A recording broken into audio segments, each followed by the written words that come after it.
Biyyabahum nadale nuti kesummatane wabijirenya damne ibamne biyyabane ekamsanu ergatu ergam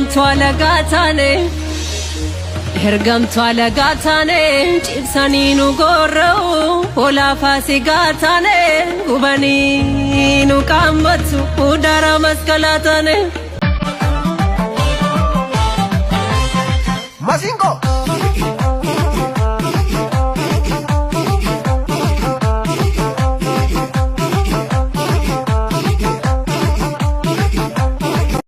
Naftanyan diina Oromoti, kaleessas diina Oromoti, hardhallee diina Oromoti, gara fuulduraattis diina Oromoti.